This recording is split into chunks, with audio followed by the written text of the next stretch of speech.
Innal hamdalillah nahmaduhu wa nasta'inuhu wa nastaghfiruh wa na'udzu billahi min syururi anfusina wa min sayyiati a'malina may yahdihillahu fala mudilla lahu wa may yudlil fala hadiyalah.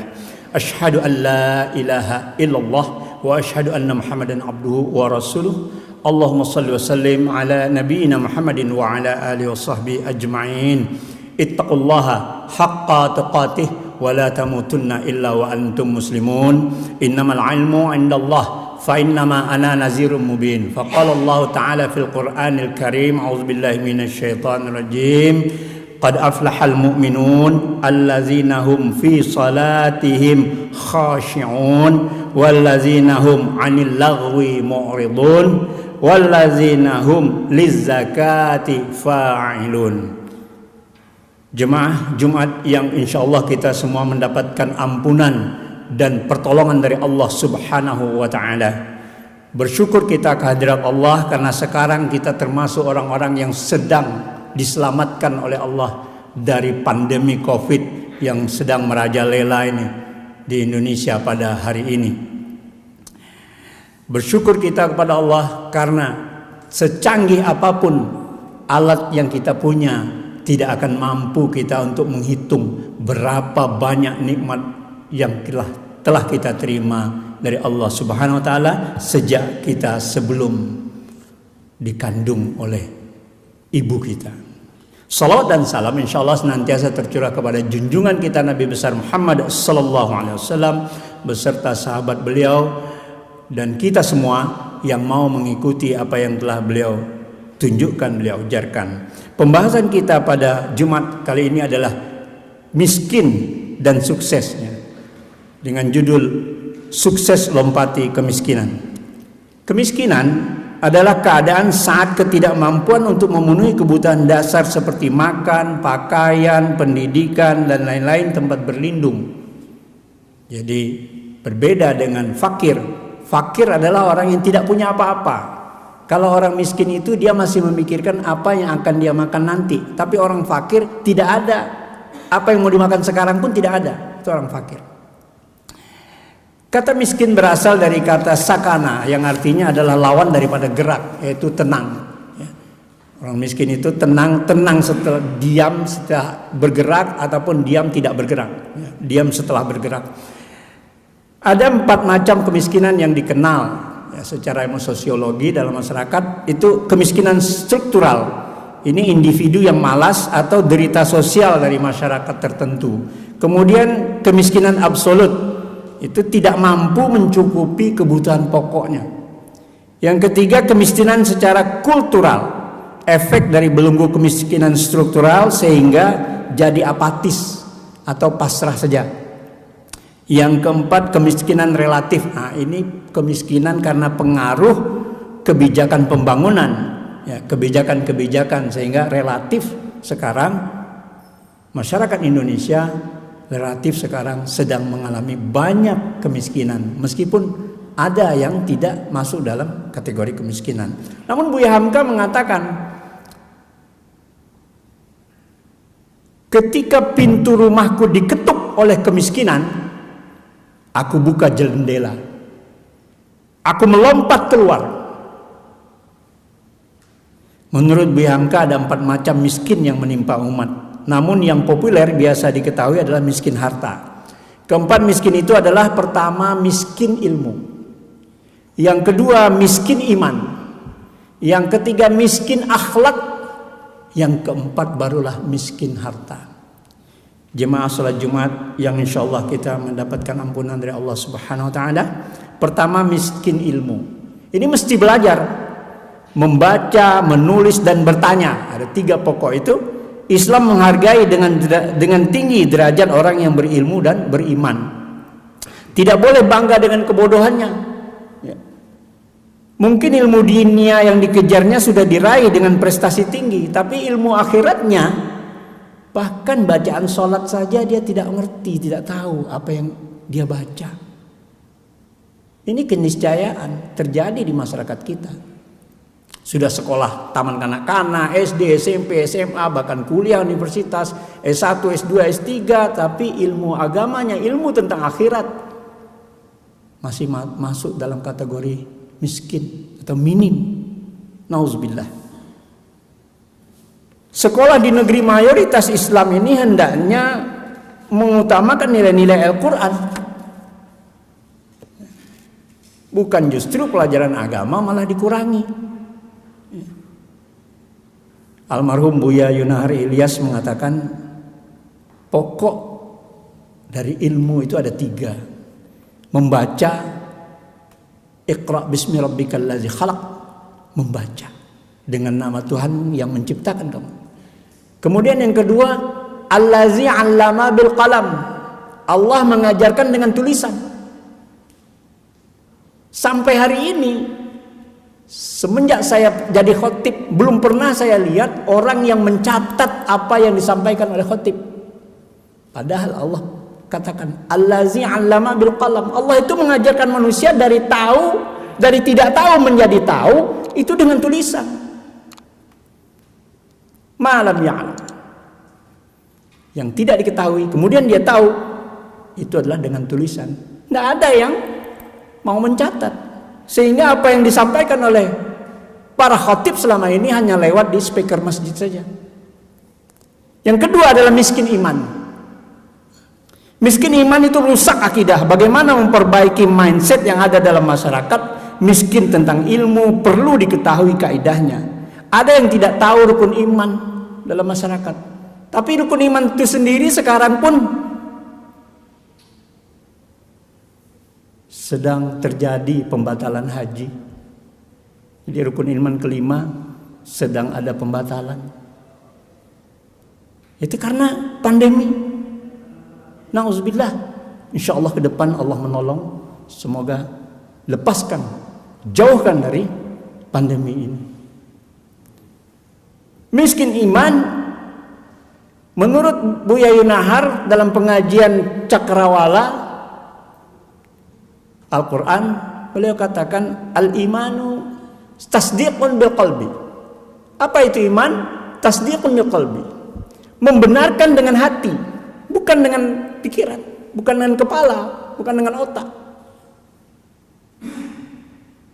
Ilmu itu masuknya ke dalam hati, pengetahuan itu ke dalam kepala. Maka innamal ilmu indallah, sesungguhnya ilmu itu datang dari sisi Allah.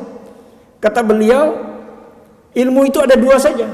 Ilmu yang sudah ada di dunia ini Allah sediakan, dan ilmu yang harus disampaikan kepada manusia itu dengan utusan. Jadi ilmu itu ada 2 saja. Ilmu yang langsung sudah disediakan Allah, dan ilmu yang Allah perlukan utusan untuk menyampaikan ilmu itu. Kemudian tasdiqun bil qalbi wa aqrarul bil lisan.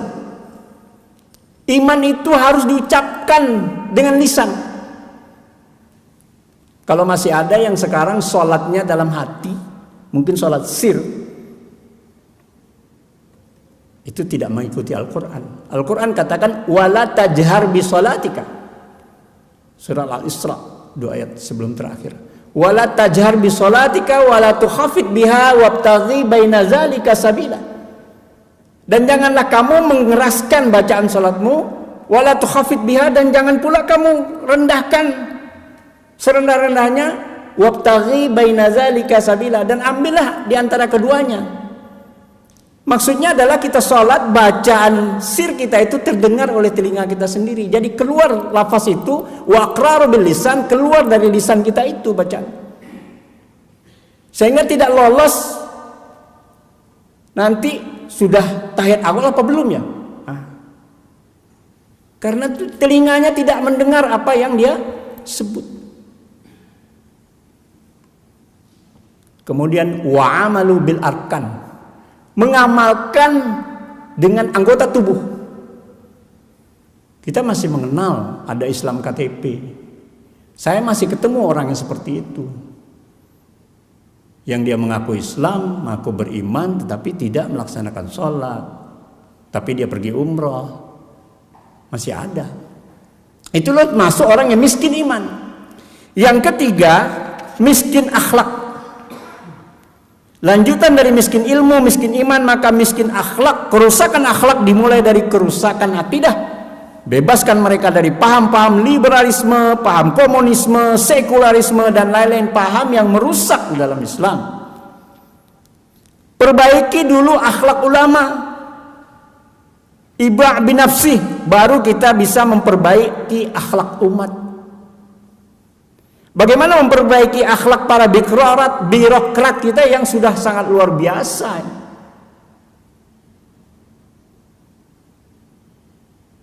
Jemaah yang insya Allah kita dapat pertolongan Allah.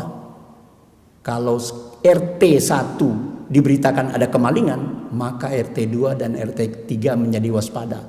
Satu orang yang rusak akhlaknya, masyarakat terganggu. Apalagi satu orang yang dikatakan korupsi sekian triliun, maka seluruh masyarakat satu negara terganggu. Yang keempat adalah miskin harta. Miskin harta inilah yang biasa kita kenal. Kalau profesor pulang kampung, beda sambutannya dengan jutawan pulang kampung. Pulang kampung pakai mobil Alphard, profesor pulang kampung naik bis. Sambutannya berbeda. Maka miskin harta ini telah menggerogoti kita. Kita menganggap harta dunialah yang penting dicari. Nah, sesungguhnya kita sedang mengalami 4 macam kemiskinan ini, dan kita tawakal kepada Allah, mohon kepada Allah supaya kita dilepaskan dari 4 macam kemiskinan ini. Barakallahu li wa lakum fil Qur'anil Karim wa nafa'ani wa iyyakum bima fihi wa dzikril hakim wa taqabbala minna wa minkum tilawatahu innahu wa ghafurur rahim wa qur rabbighfir warham wa anta khairur rahimin.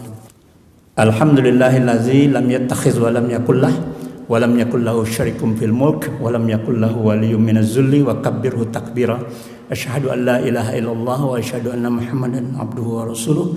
Allahumma salli wa sallim ala nabiyyina Muhammadin wa ala alihi wa sahbihi ajmain. Ittaqullaha haqqa tuqatih wa la tamutunna illa wa antum muslimun. Meskipun kita merasa diri kita miskin, maka setiap hari hendaklah kita perbaiki diri kita untuk menuju takwa. Karena hamba yang bertakwa itu dia kaya akan segala-galanya. Karena rezeki sudah ditentukan, ajal juga sudah ditentukan. Jadi tidak perlu khawatir kapan akan mati dan kapan akan menerima rezeki yang besar dari Allah Subhanahu wa taala. Mari kita simak bagaimana sukses melompati kemiskinan. Di dalam surah Al-Mu'minun surah ke-23 Allah katakan, A'udzubillahi minasyaitonirrajim. Qad aflahal mu'minun. Qad itu sungguh. Taukid sungguh, sesungguhnya. Aflaha menang. Seperti muazin tadi bilang, hayya 'alal falah, marilah kita menuju kemenangan. Aflaha menang. Mu'minun orang-orang yang beriman. Jadi sungguh sesungguhnya menang orang-orang yang beriman itu. Allazina hum fi salatihim khashi'un. Orang-orang yang fi pada salatihim, salat mereka khasyi'un, dia khusyuk dengan salatnya. Maka kita tingkatkan pengetahuan ilmu kita supaya kita bisa mencapai salat yang khusyuk. Yang ketiga, wallazina hum 'anil lagwi mu'ridun, dan orang-orang yang anil atas lagwi perbuatan sia-sia, mu'ridun dia berpaling. Dia enggak mau ikut perbuatan sia-sia. Yang tiap sebentar buka handphone, main game berlama-lama, itu perbuatan sia-sia. Duduk-duduk nongkrong yang tak ada faedahnya, hanya gurau-gurau saja, perbuatan sia-sia. Inilah orang yang beriman yang menang, dia tinggalkan itu, dia berpaling dari perbuatan yang sia-sia. Lagha anil lagwi mu'ridun, atas perbuatan yang sia-sia dia berpaling. Yang keempat, wallazinahum lizzakati fa'ilun, dan orang-orang yang hum mereka lizzaka untuk berzakat, fa'ilun dia bekerja. Maka hendaknya kita robah mindset kita. Pergi berangkat kerja itu untuk apa? Supaya bisa membayar zakat, supaya bisa banyak sedekah, supaya bisa banyak berinfak, Itulah tujuan dari orang bekerja. Kalau tujuannya gaji, maka yang didapat gaji. Ketika kita memahami ini, insya Allah kita bisa melompati kemiskinan. Innallaha malaikatahu yusholluna ala nabi ya ayyuhallazina amanu shallu alaihi wasallimu taslima. Allahumma ighfir lil mu'minina wal muslimat, mu'minina wal mu'minat, al ahya'i minhum wal amwat. Rabbi ighfir lana wa liwalidayna warhamhuma kama rabbayana shighara. Rabbi ighfir lana wa liwalidayna wa liman dakhala baitiya mu'minan walil mu'minina wal mu'minat wa la tazidiz zalimina illa tabara. Ya Allah ya Tuhan kami, wala tazidiz zalimina illa tabara, dan janganlah Engkau biarkan orang-orang yang zalim itu bertempat tinggal di sekitar kami ya Allah. Jauhkanlah mereka dari kami ya Allah. Allahumma ansur muslimina fi Palestin, Allahumma ansur muslimina fi Rohingya, Allahumma ansur muslimina fi Suriah, Allahumma ansur muslimina fi Wuhan fi Xinjiang, Allahumma ansur muslimina fi India, Allahumma ansur muslimina fi Indonesia, Allahumma ansur muslimina fi kulli makan. Allahumma Rabbana hablana min azwajina wa zurriyatina qurrata a'yunin waj'alna lil muttaqina imama. Allahumma Rabbana atina min ladunka rahmah wa hayyi lana min amrina rasyadah. Allahumma Rabbana atina fid dunya hasanah wa fil akhirati hasanah wa qina azabannar. Subhana rabbika rabbil izzati amma yasifun wa salamun alal mursalin walhamdulillahi rabbil alamin. Aqimis salat.